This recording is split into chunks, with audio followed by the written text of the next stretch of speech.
Hello, welcome back y'all to another reaction video. So I wanted to watch this video, year in review, the WWF in the 2000s, full year documentary. I think this would be really fun to watch. So yeah, without further ado, y'all, we just gonna hop straight into this video. So let's watch right now.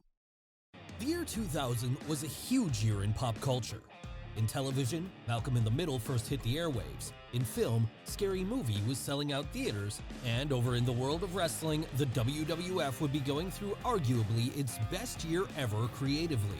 Yes, this was the year where Stage 2 of the Attitude Era took over as, with the loss of Steve Austin and the introduction of a host of new great wrestlers, things would go to another level entirely. So join us today as we take a deep dive into the entire story from start to finish in the WWF in 2000, a year in review. When we last left off, Triple H and Stephanie McMahon had taken over the show as the heel unit of the McMahon-Helmsley regime, and the Big Show was the WWF champion. That last point, though, would soon change when on the January 3rd episode of Raw, Triple H and his reformed DX lackeys would work together to help him get the title off the big man, with this allowing him to start his third reign on top. Meanwhile, around the time this was happening, the first of 38 hardcore title changes for the year would take place when Test won the belt. All while back in the main event, the McMahon-Helmsley regime were aiming their ire directly at Mick Foley. And though this was originally supposed to lead to Mankind versus Triple H at the first big show of the year, January 23rd's Royal Rumble, in the end, Mrs. Foley's baby boy would feel the need to morph into a far more sadistic incarnation so as to get the job done. That was why, when the time for the show came, it would be Cactus Jack who took on the game instead, with the match they put on ending up being arguably the best of the entire Attitude Era. And while for Foley, it gave him a chance to have one last hurrah in front of Madison Square Garden, for the incoming champion and eventual winner, it would allow him to finally reach that next level with fans, cementing him as a true main eventer in the process. But of course, that wasn't all that was happening that night. As well on the undercard, Taz would make his debut when he choked out Kurt Angle in just 3 minutes and 16 seconds. The Hardy Boys and the Dudley Boys would have a classic tables match, and Chris Jericho would become the undisputed Intercontinental Champion after beating Chyna and Hardcore Holly in a triple threat match. The main event would be all about The Rock. Yes, this was the night where, with Steve Austin temporarily gone, the Great One would rise to the top when, in the Rumble match itself, he outlasted 29 other competitors to win the whole thing. Well, kind of. As in actuality, a botched ending would see his feet hit the floor before the Big Show's did at the close of the bout, leading to the Giant technically being the victor. So, using this as part of the storyline going forward then, Paul White would demand a shot at The Rock at the next pay-per-view of the year, No Way Out, on February 27th, with the stipulation being that if he could pick up the win here, then he would go on to the main event of WrestleMania instead.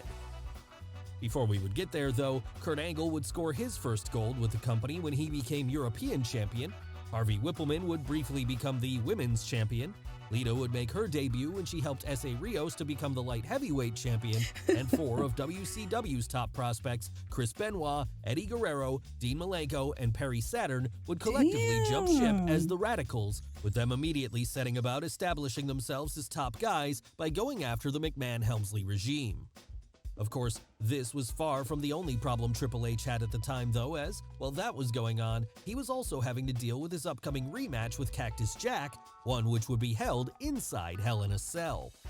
So in an attempt to even the playing field, the game would demand that, this time, if Foley could not get the better of him, he would have to retire forever. And that led to the match between them at No Way Out then, where, after a brawl that lasted for 24 minutes and saw the challenger take another big bump through the cell, the champion would score the pinfall, apparently ending the career of his heated rival once and for all. Wow. Elsewhere on the show, meanwhile, Kurt Angle would defeat Chris Jericho to become the Intercontinental Champion, the Dudley Boys would capture tag team gold from the New Age Outlaws, and the Big Show, with a little help from Shane McMahon, would score a screwy victory over The Rock, stealing his WrestleMania main event away from him in the process. This then would lead to a series of segments in the weeks that followed which saw the Great One find an unlikely ally in Vince McMahon, someone who had by now returned to the company to take back power and felt that the best way to do this was to add The Rock to the main event of WrestleMania so as to get the belt off Triple H. But that wouldn't be the end of the story. Doesn't he eventually turn on The Rock? He's a sneaky, nasty dirt. I don't know. I don't remember like what happened completely, but I just know that he turns on him. So that's just crazy. Hold on, go back. What did he say? Great One find an unlikely ally in Vince McMahon, someone who had by now returned to the company to take back power and felt that the best way to do this was to add The Rock to the main event of WrestleMania so as to get the belt off Triple H. But that wouldn't be the end of the story, as the last McMahon, Linda, would also show up around this time too, to announce that, rather than it being the triple threat match at the Showcase of the Immortals, there would be a fourth competitor, someone who had never gotten the chance to get his WrestleMania main event before, Mick Foley. And this would lead to the big show on April 2nd where, with a McMahon in every corner, all four competitors would battle it out to see who would become the champion. Before that night would come, though, Mae Young and Mark Henry's unlikely romance would end with her giving birth to a hand. Stephanie McMahon would bolster her stable's power when she became the women's champion. And another notable woman of the era, Trish Stratus, would make her debut as the valet of Test and Albert. And when WrestleMania came around on April 2nd, then, she'd be in her team's corner as they took on Al Snow and Steve Blackman. Meanwhile, the rest of the undercard was being made up of a hardcore battle royal, which saw Crash Holly's memorable 24/7 reign temporarily come to an end, Kane finally putting his long-standing feud with X-Pac to bed, Edge and Christian, the Dudley Boys, and the Hardy Boys changing the game for tag team wrestling with their triangle ladder match, and incoming Eurocontinental champion Kurt Angle losing both of his titles during a triple threat match with Chris Benoit and Chris Jericho. Then, in the main event, it would ultimately come down to two when, after the Big Show and Mick Foley had been eliminated, The Rock and Triple H would battle it out over the title.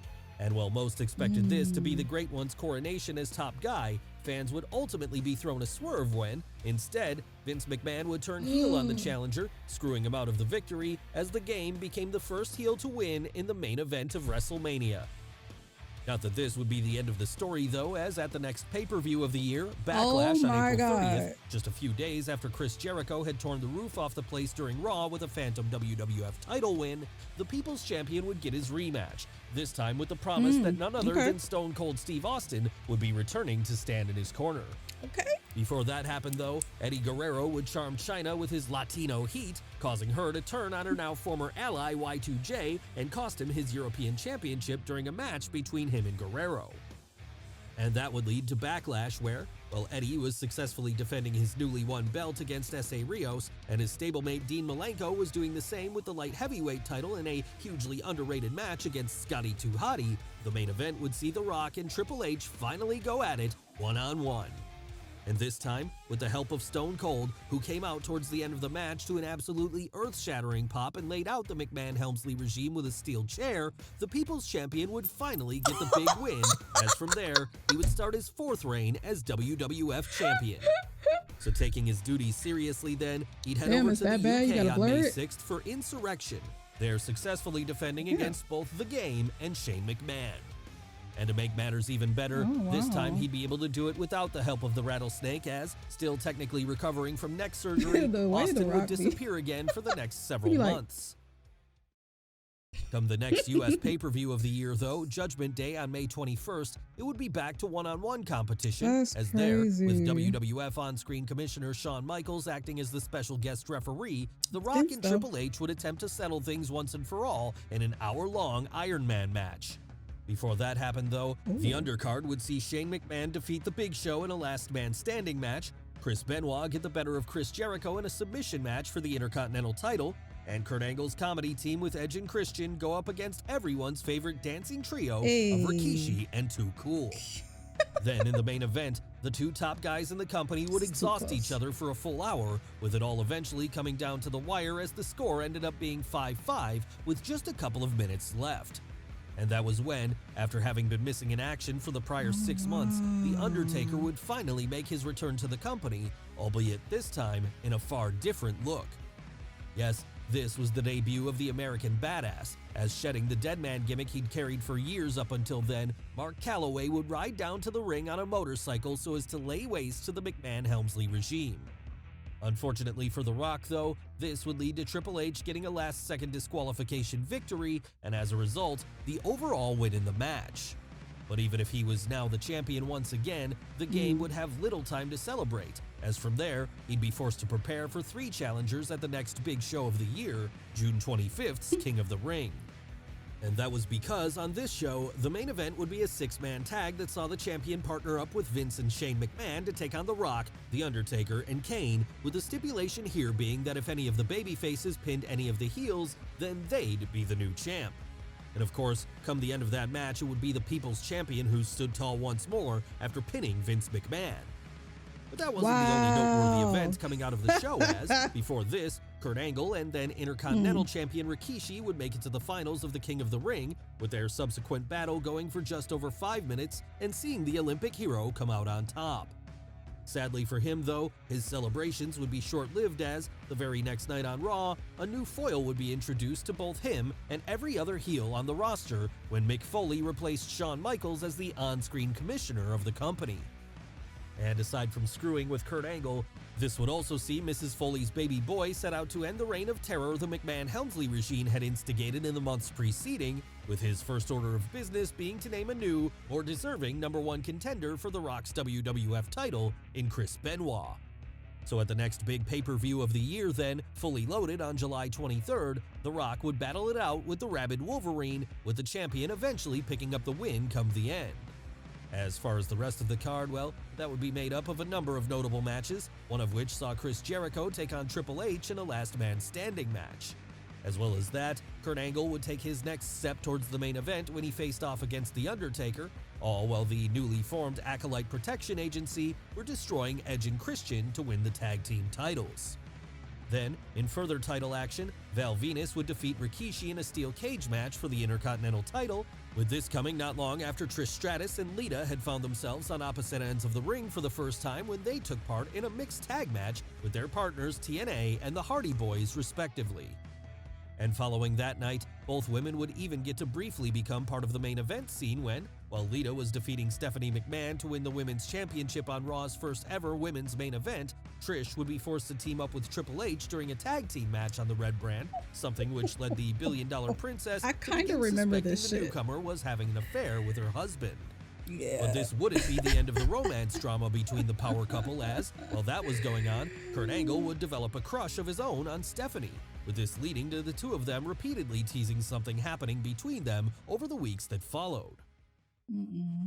Of course, unhappy with what the Olympic hero seemingly had planned for his wife then, the game would start feuding with him soon after that.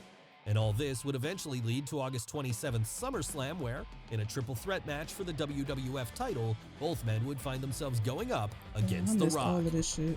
Before that happened though, the undercard would see the remains of DX finally fizzle out when X-Pac defeated Road Dogg, Taz's fall from grace be further solidified when he lost to Jerry Lawler in just over 4 minutes, and the newly formed Right to Censor score a win over Rikishi and Too Cool. On top of this, the stacked card would also feature Chyna winning the Intercontinental title during a mixed tag team match, pitting her and her partner Eddie Guerrero against Val Venis and Trish Stratus, Steve Blackman sends Shane McMahon plummeting from the top of the scaffolding at the entranceway in an impressive stunt, and Chris Benoit get the better of Chris Jericho in a 2 out of 3 falls match for the Intercontinental title. But that wasn't all, because after this, Kane and The Undertaker would go to a no contest, all while elsewhere, Edge and Christian, the Hardy Boys, and the Dudley Boys were blowing fans away again with the first ever tables, ladders, and chairs match. Then, once all this was done, the main event would see The Rock retain after Kurt Angle suffered a nasty concussion early on in the bout, with this causing the champion to splinter off into a 4-way feud with The Undertaker, Kane, and Chris Benoit from there, as Triple H and the Olympic hero set about settling their beef one-on-one. And as it happened, this showdown would come at September 24th's Unforgiven, where after just over 17 minutes, the game would score the win. Elsewhere, meanwhile, as The Rock was retaining his WWF title once again in the main event Fatal 4-Way match, the Hardy Boys were continuing their string of bangers with Edge and Christian when they defeated them in a steel cage match to win the tag team titles, and Eddie Guerrero was successfully defending his Intercontinental title against Rikishi, the very same title he'd only recently won from Chyna, in a slimy fashion. And while this would end up leading to them splitting up soon thereafter, as far as Unforgiven was concerned, the most noteworthy part of this show was still to come. Oh my goodness. As backstage, Stone Cold Steve Austin would soon arrive to continue his investigation into who had run him over the year prior, with this being something he'd only recently started doing upon his return to TV in the weeks leading up.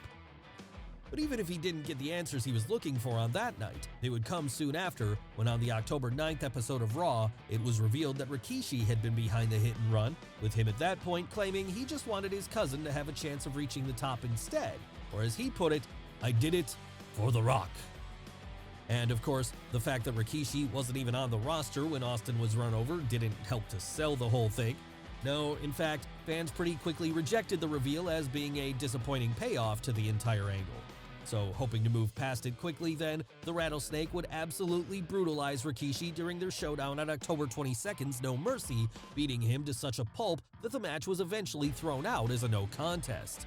Wow. Aside from that, the rest of the show on this night would see Lita and Trish Stratus once again find themselves on opposite ends of the ring during a mixed tag match with TNA and the Hardy Boys. Bubba Ray and Devon Dudley host their own Dudley Boys Invitational Tables match, and Kurt Angle challenged The Rock for the WWF title in the main event.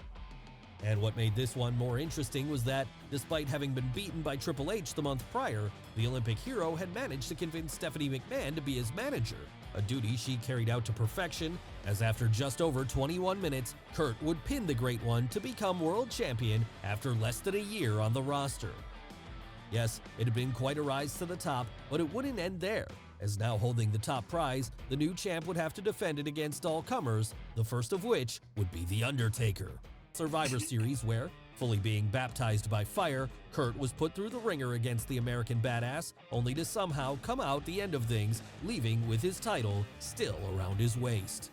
Meanwhile, as this was going on, the rest of the card would see Ivory and Lita battle it out over the women's title, The Rock try to beat some sense into his cousin Rikishi, and Steve Austin take on Triple H, with this one coming about after the game had revealed it had been him who hired the big man to take out Austin a year prior in the hopes that he would get him out of the main event picture for good. So unleashing all his fury on his opponent that night then, the Rattlesnake would absolutely batter him all around the arena, eventually leading him to the parking lot where, after Triple H tried to escape in a car, Austin would raise it up on a forklift and drop it 30 feet to the ground. Yes, it was clear by now that the main event scene was becoming filled with so much chaos that something would have to be done about it. And that was why, after one more stop over in the UK for the December 2nd Rebellion show, Mick Foley would announce that at the final pay-per-view of the year, Armageddon on December 10th, the top 6 contenders would all face off against each other for the WWF title inside Hell in a Cell. And this, of course, would mean that having to defend his belt against Steve Austin, The Rock, Triple H, The Undertaker, and Rikishi, Kurt Angle was not happy about the situation. But then, he wasn't the only one left unhappy as it happened because, feeling like the commissioner was endangering a number of his biggest stars by putting them all in such a match together, Vince McMahon did everything he could to try and stop it going ahead in the weeks that followed.